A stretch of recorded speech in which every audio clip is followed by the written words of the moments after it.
Hey everyone, welcome back to Rocks for Jocks. My name is Alex, and I'll be your host for the show. As many of you know, this is a science podcast where I try to focus in on things related to natural hazards, like earthquakes, wildfires, climate change, volcanoes, history of rocks, and tectonics. But sometimes I come across new topics that distract, and sometimes it's worth being distracted and learning about something new and different, and then sharing it with others, even if it's not in my typical wheelhouse of topics that I normally cover. So today will be one of those days.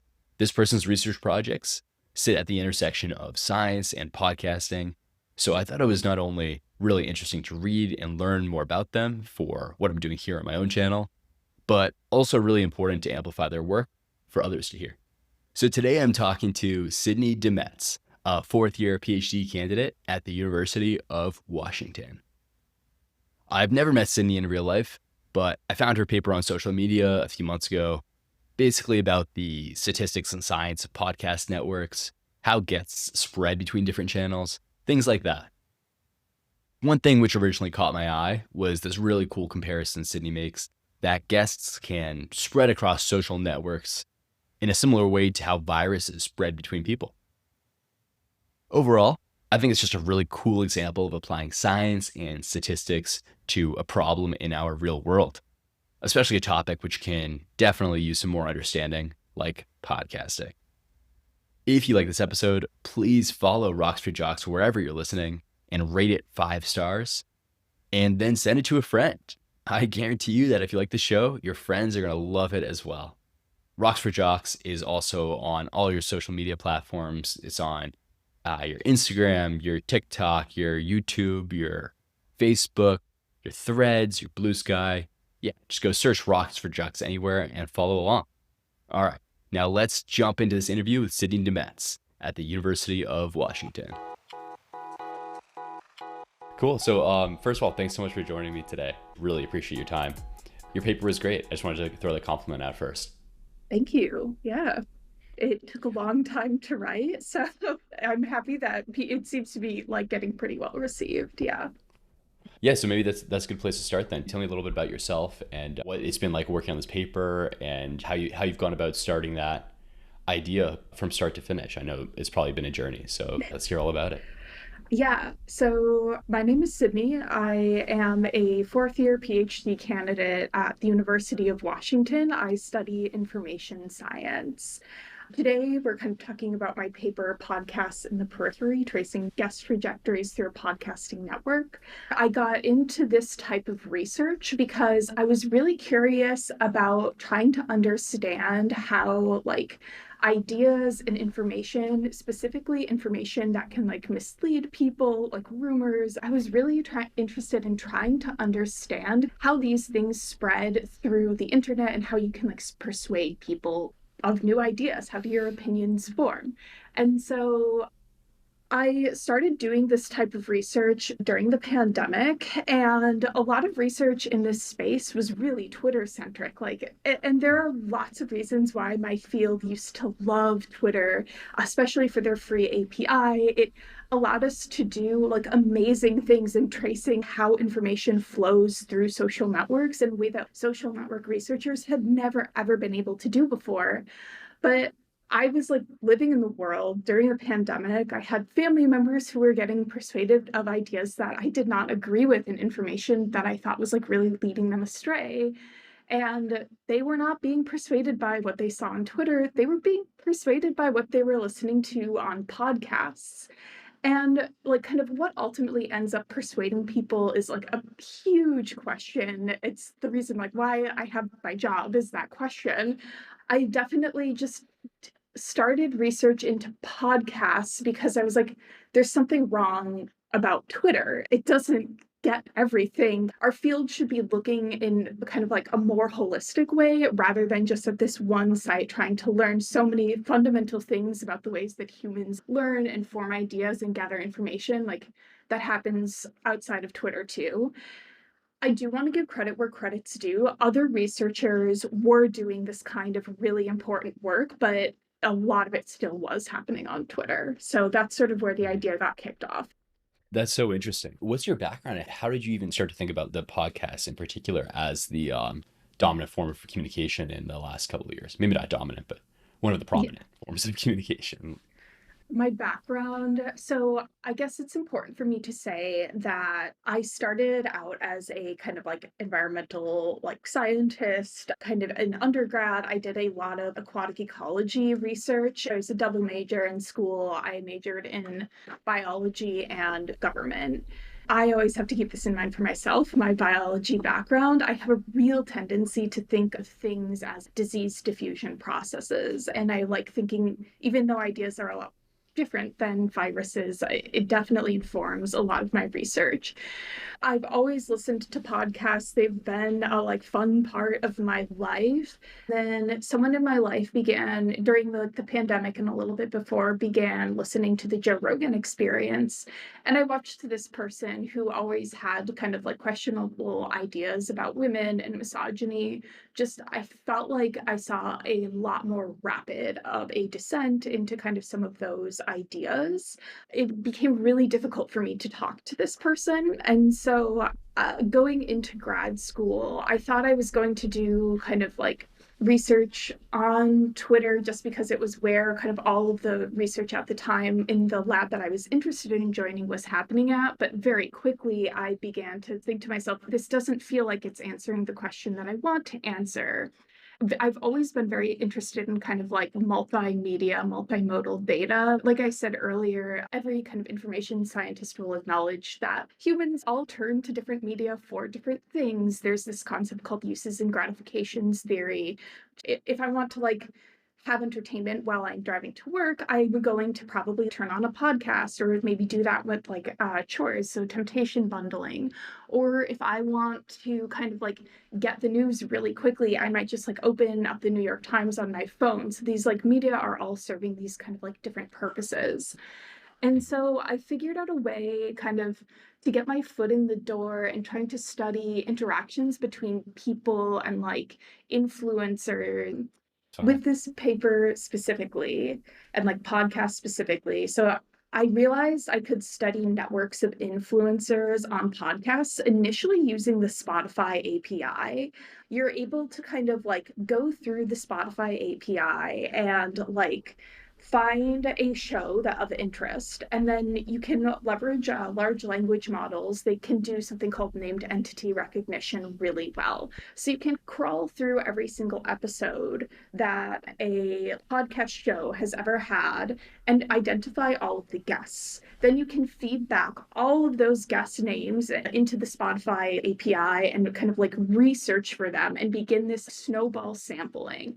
So you can construct these larger and larger networks, seeing who's spoken to who in the podcasting space. So, some of the first work that I did in the podcasting space was driven by this amazing capability from the Spotify API.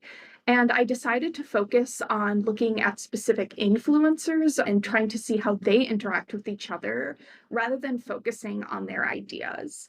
This was a parsimonious decision of mine because a lot of the research that comes out of my lab, which is called the Center for an Informed Public, had been indicating that a small fraction of people are responsible for the majority of false claims that circulate on the internet. So, this kind of like big paper about the disinformation dozen came out during the pandemic, and it's 12 people are responsible for, I don't remember the exact figure, but it is over like half of all false claims that were circulating about COVID and the kind of like COVID-19 vaccine during the pandemic.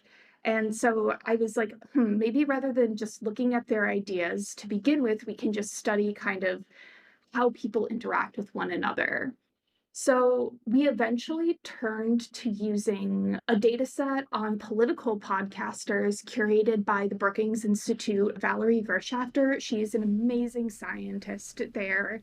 She helped me so much with this work.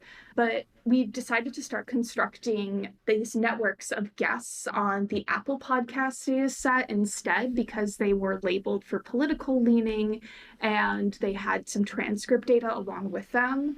And so that's how kind of this paper got kicked off.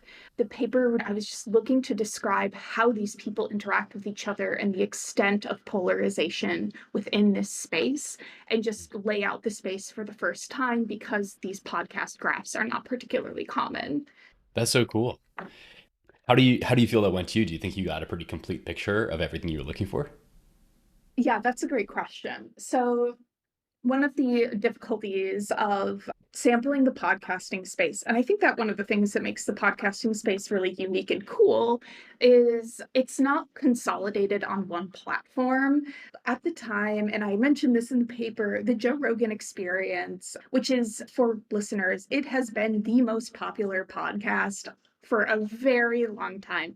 Any episode will have, I think, like upwards of 10 mil, at least they claim it has upwards of 10 million downloads. They went exclusive with Spotify for a very long time.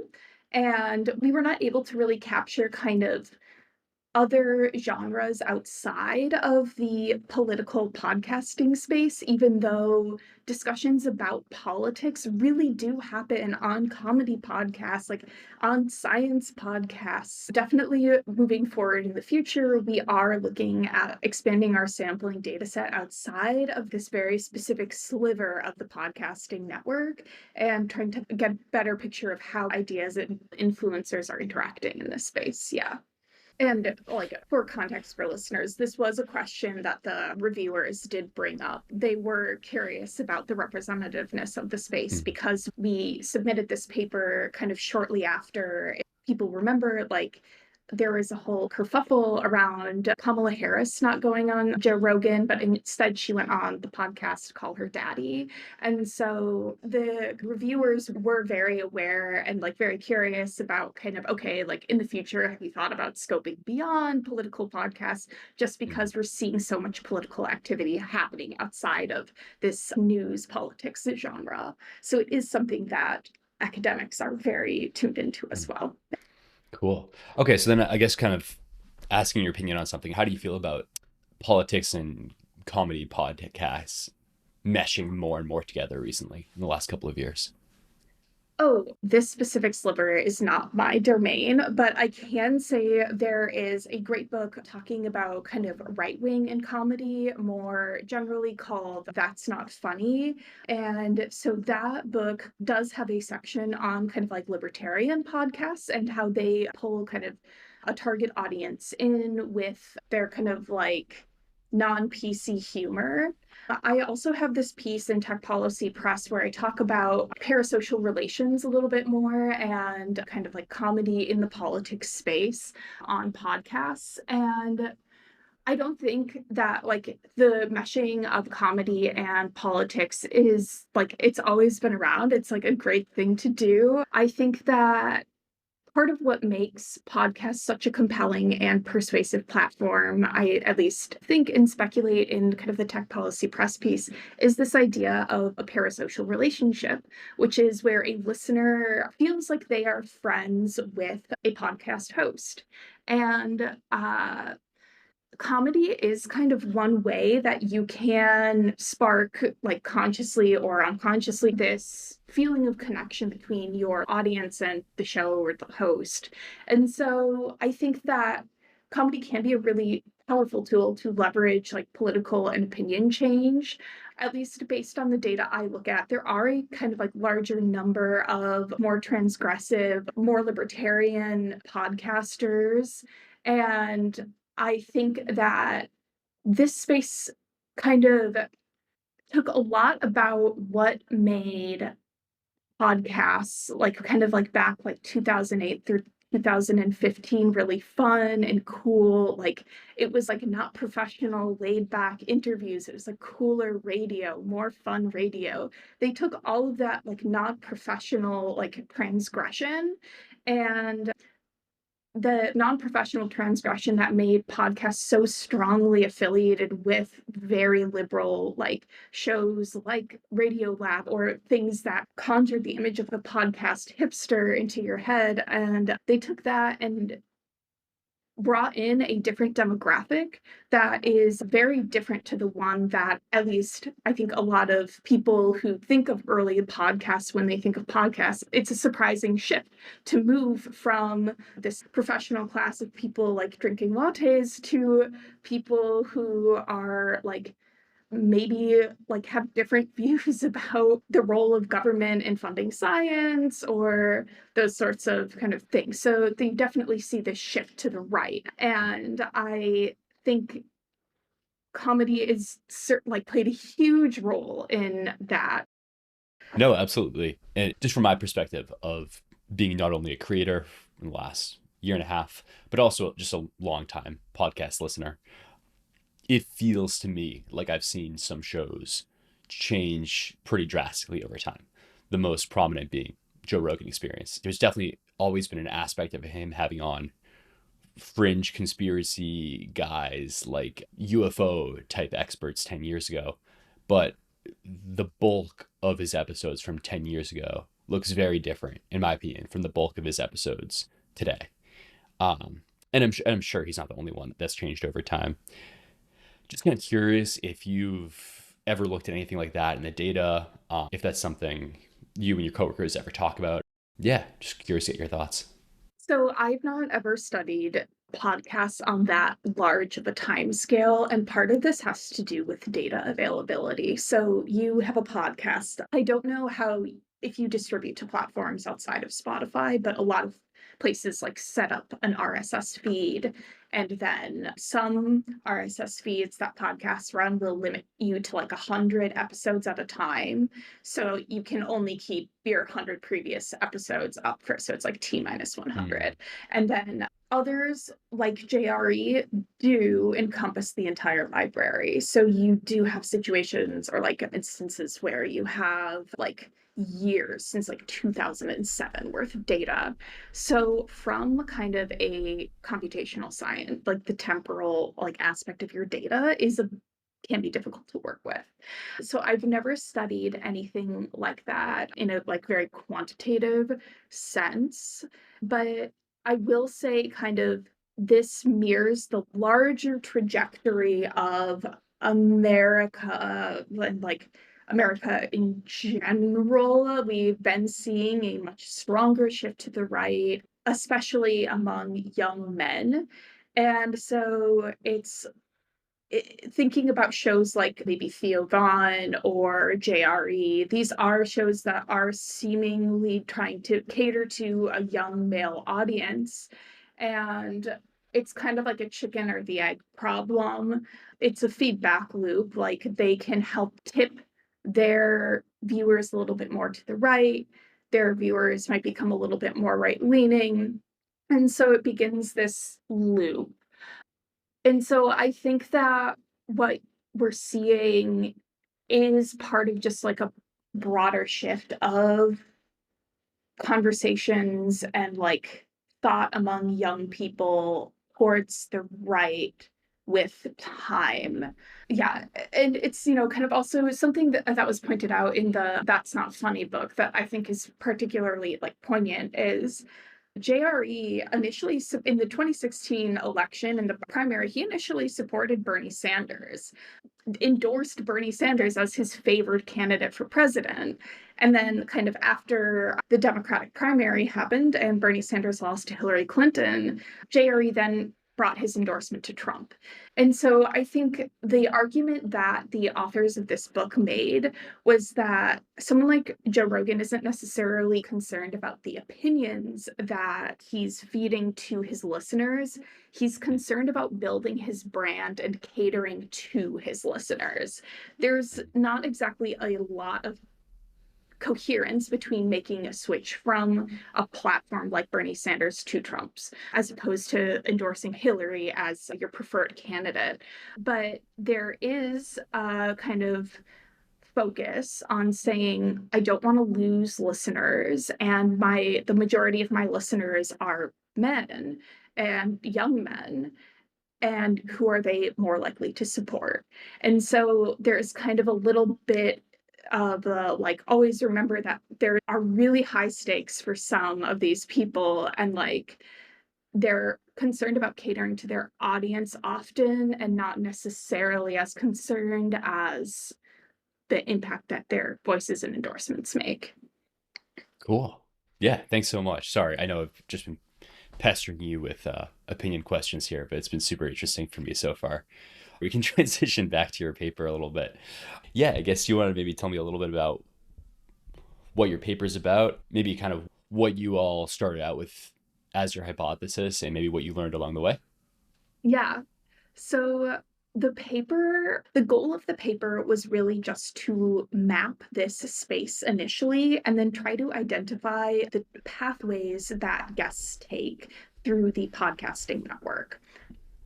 And by pathways, I mean if you have a guest and they visit a successive number of shows, where are they going to start? Are they going to start at really famous shows and then move towards less famous shows? Or is it going to be the opposite? Are they going to move from the periphery of the network's less famous shows with fewer listeners to more famous shows?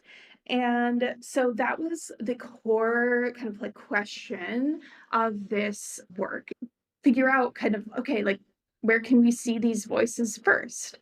And so the initial idea was to use something called the relational events model to do this type of work. But for a variety of reasons, we ended up using something called statistical entailment analysis, which was the first application I have seen of this method to kind of like human movement problem. How do people move through this space? How do they interact with one another? And in doing so, we also have the amazing opportunity to map out this space for the first time. So this also sets us up really well if we have the political labels of all of the shows to see the extent to which this network is polarized and the extent to which guests are interacting with each other. So the core of this is understanding guest movement, and then the rest of this is describing the space that is fairly novel in an academic sense. The first question, we're just identifying major voices in this space. I was actually really surprised to see that almost all of them were conservative. Conservative shows are having far more episodes than liberal shows within this segment, like our selection pool. And that was an interesting find to me. I expected there to be like parity, but there really was not the case. So when you say more conservative shows than liberal shows, do you mean like more conservative channels or more individual episodes or Yeah, both? I channels, and it's both. However, they also produce more episodes than liberal leaning shows tend to. Yeah. So that was kind of one interesting, that to me was surprising. I was just expecting equal numbers. Yeah, that was kind of the first segment of this. And then the second segment of this was just trying to kind of like understand like the community structure or the extent to which these groups mix with one another. There are really strong signals of polarization on other media platforms, and this isn't necessarily surprising to anyone now, but back when X was Twitter, like there are maps of Twitter, like there are so many different kind of visualizations of Twitter as a polarized space. There are lots of different ways to consider polarization, but polarization is kind of like a feature of a lot of the different like interaction networks that have been mapped out on different social media and digital platforms, and podcasts are not an exception to that. Mhm. So that was kind of one of the like other, it wasn't necessarily a surprising finding, but it was a core finding of this.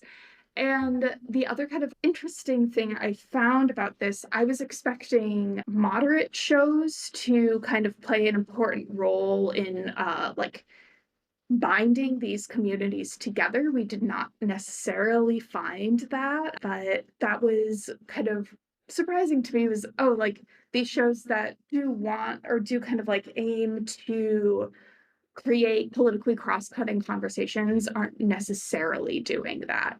That was Yeah. something else I saw just in kind of glancing through your figures and a couple of the notes that you had there. As you said, it looked primarily like there were shows that leaned to the left and shows that leaned right, and only a handful sitting in the middle. Can you tell me a little bit about how you figured that out? Yeah. So if we're specifically talking about like the shows that sit in the middle, that was found through kind of like some hand labeling of data, trying to find shows that did not necessarily identify as like Republican or Democrat, and really emphasized how like they are an independent show, with the caveat that we also included kind of anyone who is independent but quote unquote anti-mainstream media as conservative that due to some of our other research, which kind of like indicates this is some sort of conservative flag to say I'm anti-mainstream media. So there is like that caveat there, but there were kind of within our set, we ultimately only identified connected shows in the network that were labeled as moderate.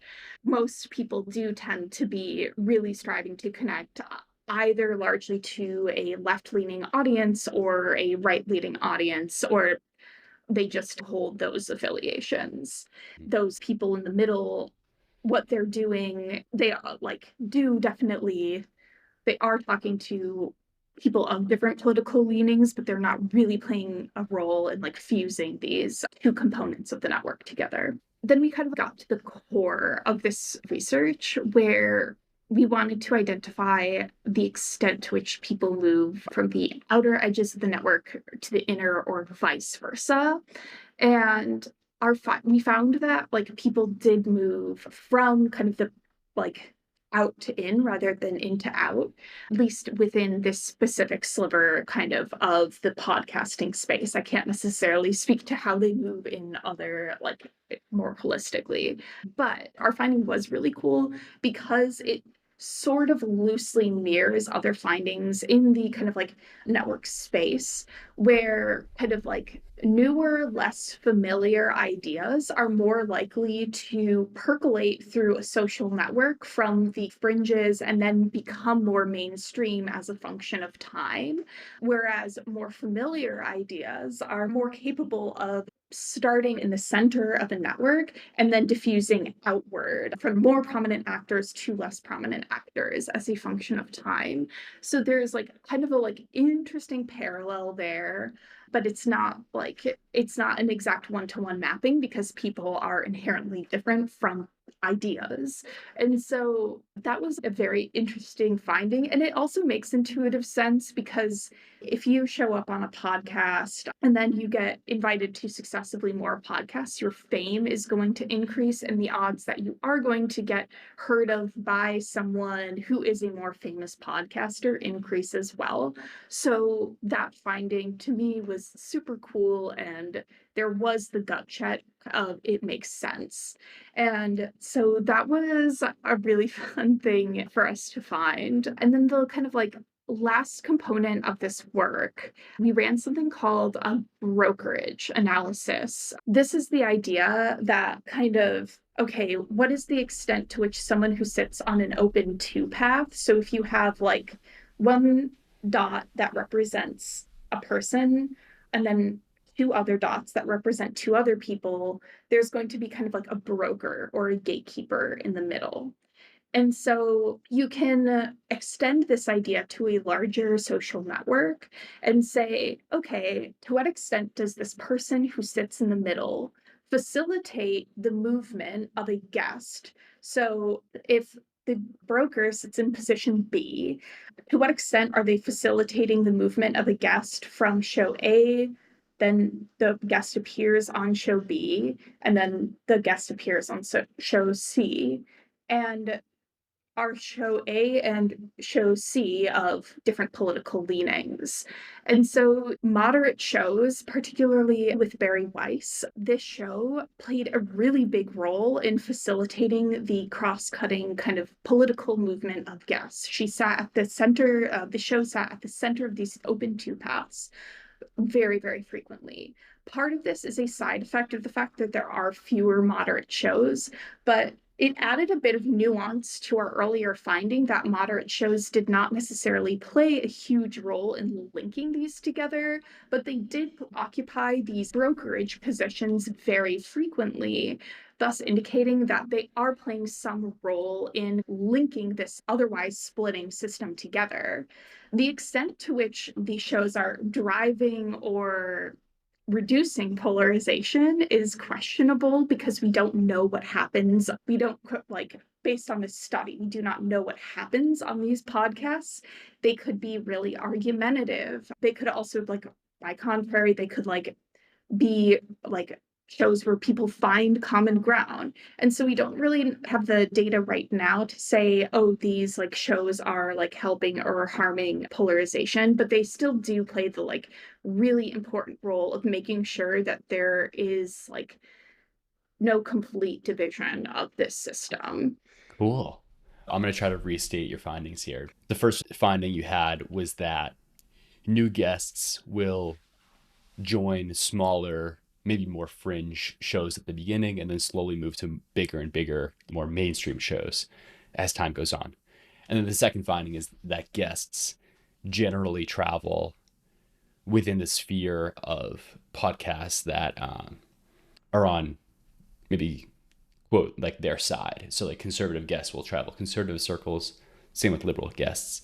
And then one of the main ways they transfer to the other side is if they first visit one of the moderate brokerage podcasts in the middle. Is that maybe a good way of putting it? Sure. I would not, I would say maybe not the main way, but one important route through Mm. this is through these shows in the middle. Yeah. There was one other finding which I just thought was really cool, but the reviewers kind of were like, put that in the appendix. And this is a problem in journalism more generally, but it has to do with the gender of people who visit podcasts. Unsurprisingly, there are far more men who are present in the podcasting space than women. I think that this is a reflection, this is reflected in the journalism sphere as well. There is like a big gender gap there. It was surprising in that I did not anticipate actually like doing that work and figuring that out, but it was kind of there and it is in the appendix. So that was always also something to keep in mind as well, just as like a little side nugget of information. Sure. And is that when you say gendered in that sense, are you saying that for hosts or guests or listeners or all three? Oh, yeah, thank you. The hosts and guests are overwhelmingly people with names that are like very much considered to be like male, or yes, like John or like Jake, those sorts of things, based on kind of our analysis of like the names of people in the space who were able to kind of say, okay, we think that this space is largely male dominated, Mhm. which is kind of interesting to think like about that in context with our earlier conversation about kind of who this space is catering to. I think it was surprising that the signal was that strong. The disparity was much stronger than I anticipated it being. And it was not a question I anticipated including in the paper at all, but it was one that we ended up having the data to kind of like answer. And so it was there as well. Yeah. Oh, really? How strong was that signal? Do you have a sense of like what percent of people or what percent of shows, I guess? Or if you just have ballpark numbers, that's fine too. Or if not, we can I move on. think it was like 4-1. Oh, wow. Like when I say it I was believe it. remarkable, it was shocking. Like, yeah. No, I believe Um, it. Yeah, I don't follow that many podcasts with women as hosts. A handful, but they might be co-hosts, um, or they might be occasional guests. They're usually not leading the charge. So I guess that checks out. Did you have any preconceived notions coming into this that you were surprised by anything you found, like, or maybe your advisor had work they were doing differently and had something you learned here contradict it, anything like that?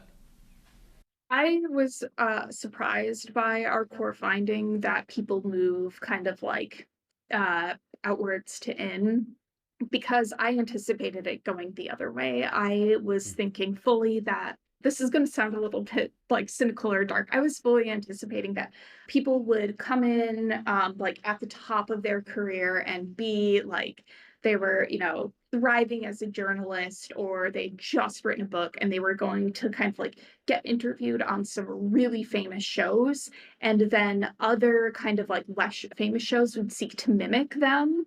Mm, And so I thought that those people would gradually accept invitations from kind of less and less famous shows as a function of time, as they were kind of like trying to cling on to their fame. But I did not, so it went the opposite way to what I anticipated. mm, The other findings were not necessarily surprising, given some of the kind of like things that I like know about the space. I think with the caveat of I think I was hoping that there would be like brokers would play a much like clearer role perhaps in like, oh, these people definitely are like helping link the system together. But it's really like still not entirely clear. And so I think, yeah, there wasn't anything that really, really turned me around with this paper. In some ways that's good. You don't want to be like very suddenly like flipping everything over, because then I might start to have questions about like my methods, my data, my results. And so it was kind of like it did meet like the sound check of in like reflecting things that we're seeing happening in other spaces as well. Yeah. yeah, that makes sense. And then I have another quote from you somewhere here. It was about focus on podcasts and media over the last couple of years due to concerns. The quote was due to concerns over polarization and information veracity. So veracity is like truthfulness. Yeah, can you just maybe talk a little bit about that? And if you want to maybe explain to the audience maybe why some of those concerns are coming about, or anything interesting you've read in other people's papers about information truthfulness through podcasts. Yeah. So the data set that we actually used to construct this network was used for a different project by the person who constructed the data set, Valerie Werschefter at the Brookings Institute. And she did a kind of analysis of the big lie, or the assertion that Donald Trump actually won the 2020 election and Joe Biden stole it from him. So she did kind of an analysis of trying to detect the big lie within these podcasts. And she has their transcript data. And she found that the overwhelming majority of conservative shows in this space did push the big lie. And so information veracity already was a problem kind of throughout multiple different platforms in uh, like the United States by like 2015, 2016. That's when you see the rise of fake news, although arguably like this problem has persisted for far, far longer than that. With, you can even think about like going back to the Bush administration, fabricating information to start the war in the Middle East, or climate change denialism. Like information veracity within American media more generally has been of concern for a while. Valerie's report on the big lie was the first huge kind of like signal for like this space does have a problem with the integrity of information. And we know that podcasts are a very popular medium for people to get information on. Yeah. So people kind of within the space were beginning kind of around that time. People were really beginning to be concerned about the quality of information in podcasts.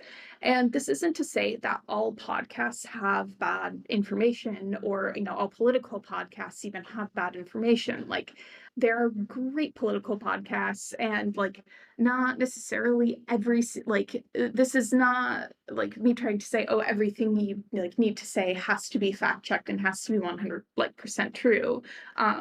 but the overall picture of information integrity in this space have been getting questioned. And we were seeing in some of back in kind of like 2022, we were seeing some like interesting ways that podcasts were being leveraged by I think his name is Ron Watkins, Code Monkey. He is kind of like notorious in the conspiracy election space.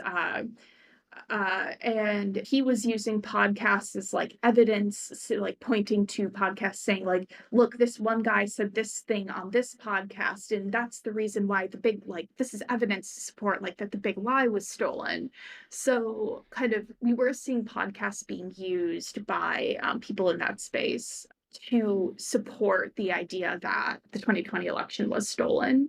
So certainly information integrity in this space has been of question for a while. But it's also important to like keep in mind that a lot of the people who are acting on certain platforms like X and might be spreading false or like false information or rumors on those platforms also are on platforms like podcasts or Instagram, YouTube. Like Ben Shapiro hosts his own YouTube channel. And that's a very common thing to just like live stream your podcast, and now you have both.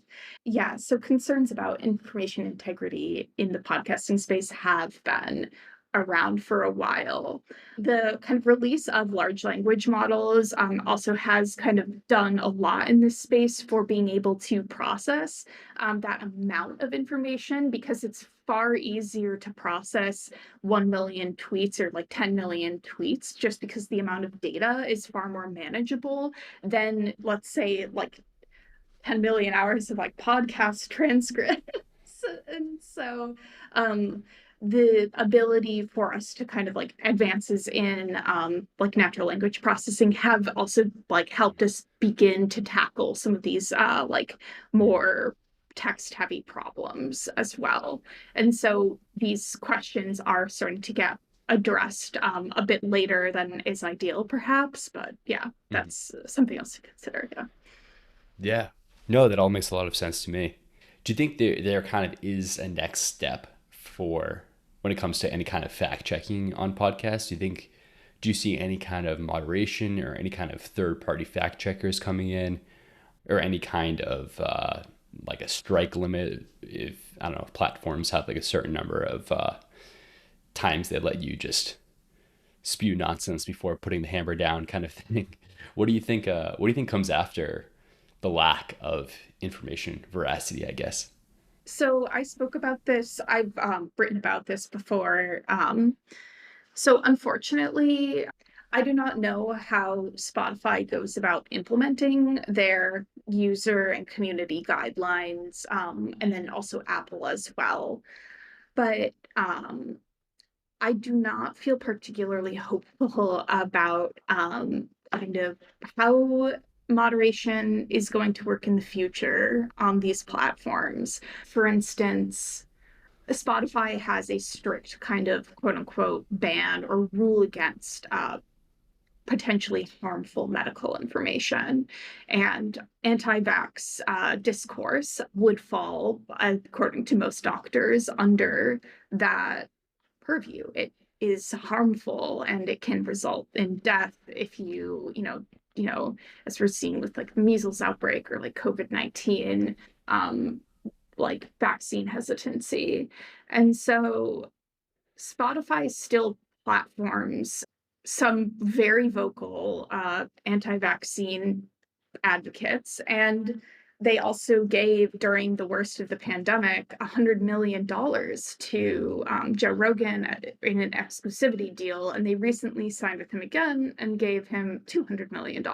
And I don't want to pick on his show specifically here; it's a much larger problem than just his show specifically.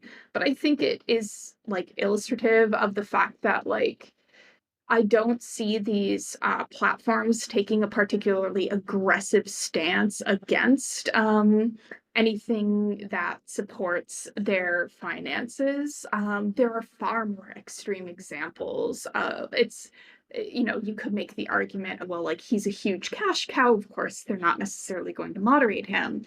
But there are fringe shows that, to the best of my knowledge, do not have lots of followers and listeners, several of which have been reported on by the Washington Post. And some of these individuals are members of the very, very far right and have advocated for the death of public health officials. These people are still able to host shows on their platforms. They're also the episodes where they call for the execution of some of these public health officials are still available on Apple and Spotify.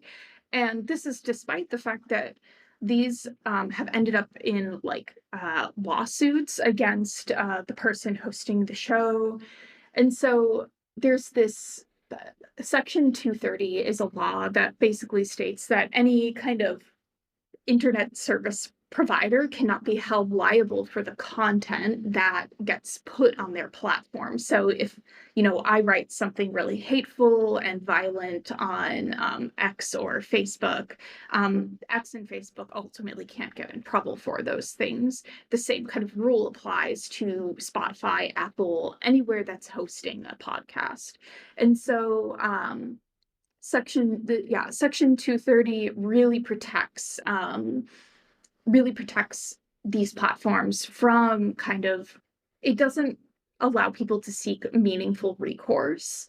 And so yeah, I definitely think that it's hard for me to see these platforms changing their behavior without legal changes. Um, and I know that's like kind of sad, but um, I wish that there could be a three strikes policy, but that's just not something that I see happening. And considering that these platforms have rewarded some of the worst behaviors on this front, it's not a particularly like glowing future for kind of information integrity in the podcasting space. Yeah, really happy note there. No, it's I mean, you're right. It's not a super happy note, but it is a very important thing to talk about. Yeah. And I appreciate being so open about that. I have to ask, do you have a podcast that you really like and want to share with people that you want other people to listen to? So I have two podcast recommendations, and I'm doing some work for my brother-in-law here. He is a geology PhD candidate at UW-Madison, and he runs a great podcast called Under Our Feet. If you want to learn more about the geology of the Midwest, it's run by Rudy Molinek, who is a National Academy of Sciences, like Science Communication Award winner, and I really thoroughly enjoy listening to his podcast. That's great. So, Under Our Feet. And then I also listen to and truly love the podcast. It's very famous. It's called This Podcast Will Kill You. It is about diseases and epidemiology. And if you like learning about kind of environmental epidemiology, very classical epidemiology, viruses, bacteria, vaccines, medicine, poison, plants that will kill you, it is a fantastic, it's a great listen. And the two women who run it are incredibly, like, they're so well researched on every episode. It is a joy to listen to every week. Yeah. Yeah. Cool. That's great. And yeah, the epidemiology aspect is interesting. I didn't even get a chance to bring this up, but one comparison I really like that you made in the paper was kind of comparing the network of ideas and guest spreading, kind of comparing that to the way like virus or bacteria spreads or something like that, with the giant exception that guests have agency on whether or not they go on different shows. Yeah, I just wanted to highlight that for the listeners. I thought pretty cool. Yeah. Yeah, it is cool. And some of the research that we're doing right now that has not been published yet is indicating, interestingly, that Democratic individuals are far more likely to appear on conservative shows than vice versa. So it's Oh, really? unclear if conservative shows are more willing to extend invitations to liberal individuals under the assumption someone always accepts, then we might have more conservative efforts to at least include liberal perspectives on their podcast, whether or not that podcast will be agreeable or Mhm. is a different question. Or you could flip that around and have the other phenomena where it is possible that liberal and conservative shows are extending invitations at the same rate, but guests are differentially accepting them based on their own political leaning. So Mhm. I think that's something else interesting to kind of like I want to keep my eyes on in the future. Cool. Well, really interested to see what else you come out with. Thanks again so much for talking today, Sydney.